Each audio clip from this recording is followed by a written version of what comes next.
We have 3 public hearing items tonight, and then under item 7, we have study session. We have 3 study session items. Don't we have to recommend this report?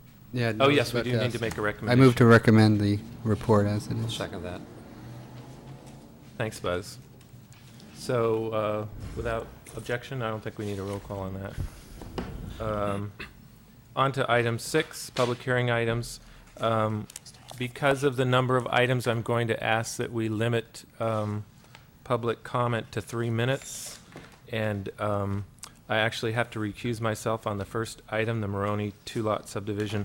I live within 500 feet, and Vice Chair Donaldson's going to take over the meeting.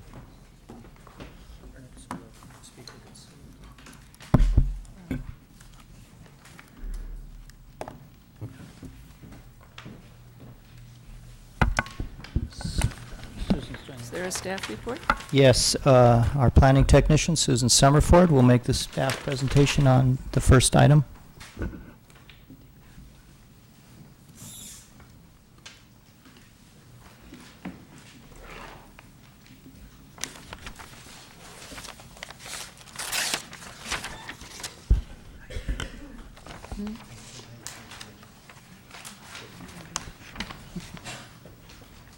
Good evening.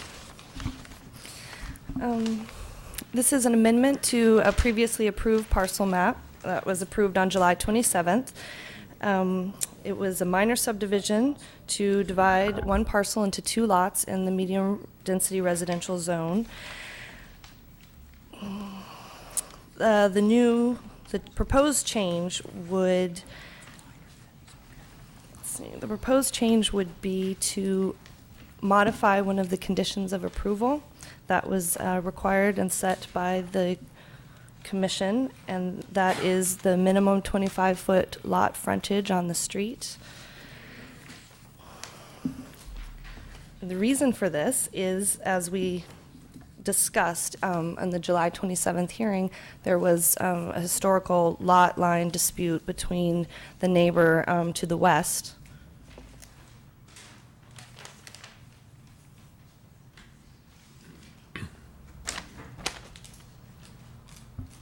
Between this parcel here and this one. And the bit that we're talking about tonight, and I tried to highlight it, but it's very small, so it's hard to see, is this small triangle here in the front.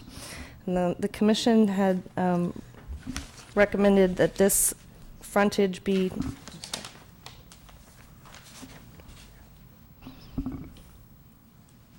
okay, you can almost see the little orange there. So the portion of land in question tonight is this triangle that is approximately 15 inches wide at the lot line, narrowing to 0 degrees here. And it's about 8 feet from the street. So the historical dispute between the 2 neighbors involved this jog bit here. And after the last hearing on the 27th of July, the neighbors got together and came up with an agreement that you all have in front of you on the dais, whereby Mr. Maroney, who's the applicant and owner of these collective parcels here, would deed to the neighbor, Barbara McQuitty, to the west, this small portion, thereby solving and resolving the boundary dispute that they had prior to this been locked in. So in order for this agreement to be codified, the commission would have to amend their condition of the 25-foot lot frontage, because the collective frontage here would only be 49.25 feet. And so, as we all know, 25 doesn't go into 49.25 2 times. So the applicant is proposing to retain what this parcel at 27.07 feet in the frontage and reduce this parcel here to 23.48. There's an existing house on this parcel, and it would still be within the required setbacks should you choose to amend these conditions. It appears that the dimensions that we have on our blueprints are different from what you have on yours. Ours is 10 inches, and you're saying it's 15 now. We've got a discrepancy between the lot dimensions on the lot with the existing house. Well, there's nothing shown on the screen, but on the plan we were given, it shows 8/10 of a foot, which is 10 inches. Oh, okay.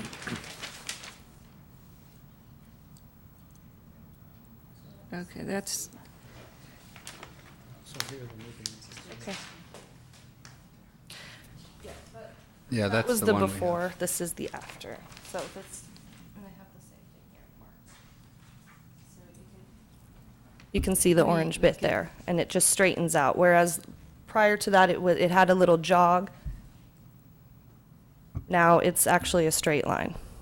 So the frontage, the 25-foot frontage was actually kind of a subterfuge in a way because it didn't echo throughout the entire parcel. It was only 25 feet there at the front, and where it came to 0 here, the lot, as it goes through, narrows to less than 25 feet.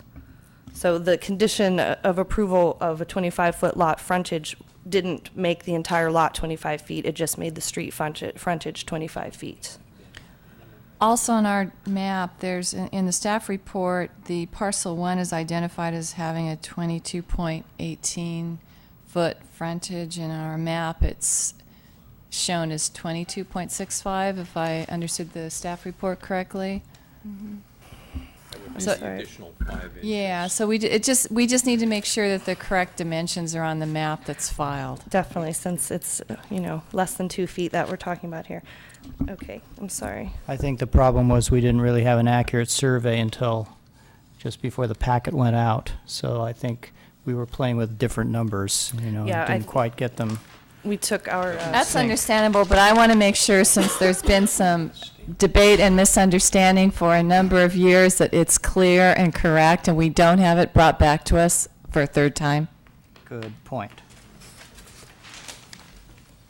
Why did the parcel 2 frontage jump to 27 feet? It could still be 25 feet and the other one be the difference. It could be. I think part of the issue was that Ms. McQuitty and some of the other neighbors had wanted a minimum 25-foot frontage, and part of the agreement between her and Mr. Maroney was for this triangle, if he would deed this triangle to her, then she would not object to the wider width of parcel 2. As the other neighbors would not object, because we I heard can't from them. speak, I don't know about the other neighbors. yeah, we've heard no comments Okay. from them on this properly noticed, change to it. And to answer your question, Commissioner Cardoza, the previous parcel map that was proposed by the applicant reflected a 27.07 foot lot frontage for parcel 2, and that's what he's retained for the new parcel map. It changed because the commission made that a condition of approval. The second parcel is essentially the same as he had proposed previous. Right, but it's not what was approved previously. No, and that's why we're correct. here, Yeah. because he wants a modification of his conditions. So the big issue is really the 27-foot lot frontage. Well, Yeah. I guess two things. The first one is if you are willing to modify your condition of approval, for the 25-foot lot frontage, because their agreement is contingent upon that. And then the In second other thing- words, we couldn't possibly make 2 25-foot frontages. With this agreement, And yeah. this is No, his but you could have a proposal. 24-foot frontage and a 25-foot frontage, but that's not part of their agreement, is that correct? Right, but, as you saw in the new conditions of approval, that, these things are all going to follow necessarily. If you amend your condition, then, they'll make their agreement, and then he'll next propose his development in parcel 2.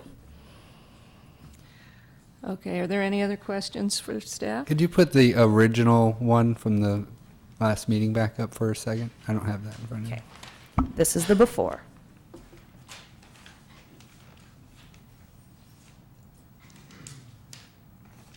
You just push it down so wanna I could see the Okay. frontage there. So it's this bit. This is the triangle in question. And as you can see, where it zeroes, it comes through the lot, and it isn't a 25-foot lot straight across. Any other questions of staff? I'll open the public hearing then. Is there anyone wishing to speak on this item? Hi, I'm Michael Maroney, and sorry to burden you with this again. And, you know, I wouldn't be here except that my neighbor wanted to redraw the line between the lots. And so, obviously, she felt that if we could get rid of the 25-foot minimum, obviously there's something for me to gain as well if you just drop that requirement. And I would say it is accurate that it's only 10 inches, but obviously 10 inches takes us below, because I have 50.5 feet, so 10 inches takes us just below that. So, and the 15-inch was just confusion. That was sort of the eyeball measurement, but when the surveyor measured it, it's 10. So anyway, I really think that if you allow parcel 2 to be the full 27 feet at the street front, it will allow me to develop more sensibly the parcel there. So, and I just wanted to say that I did sort of hear the message about floor area ratio on Monday, and I'm definitely going to lop a lot off. So I know that's not part of this discussion. So that's all I have to say. Thank Could you. you please sign in as well? Is there anyone else wishing to speak on this matter?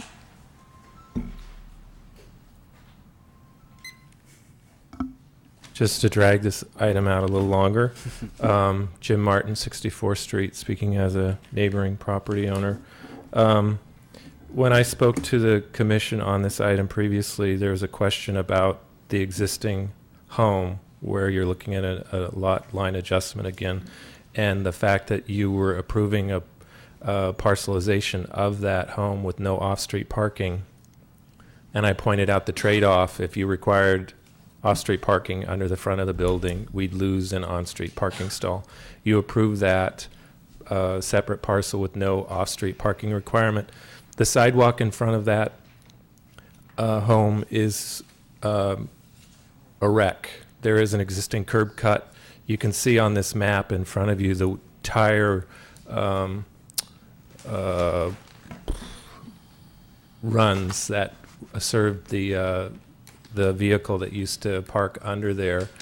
So there is a curb cut there. The sidewalk is buckling. It's probably got one place that's probably at least 4 inches high, where the liquid amber in front of the tree is lifting the sidewalk up. And I would request that the commission included additional condition with this approval that requires this property owner to redo the sidewalk and curb in front of this existing single-family home, and hopefully put some landscaping up along the edge of the curb as well, and maybe an extra street tree there, but at least to redo the sidewalk and the curb. He's getting the benefit of not being required to devote some of that space to an off-street parking stall, and I think he should fix the curb and sidewalk as part of that benefit. There's a question about maintaining the 25-foot lot width, which is what I had requested previously to the commission. Obviously, with this change, you won't be able to meet that.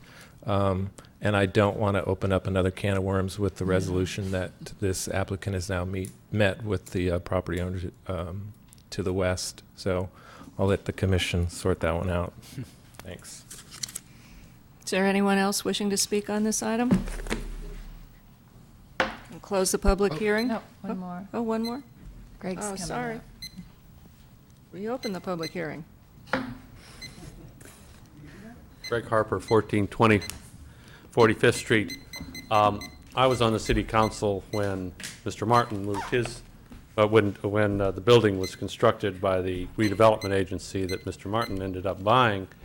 And at that time, there was a tremendous mess with respect to these lot lines. A lot of these lot lines on this street.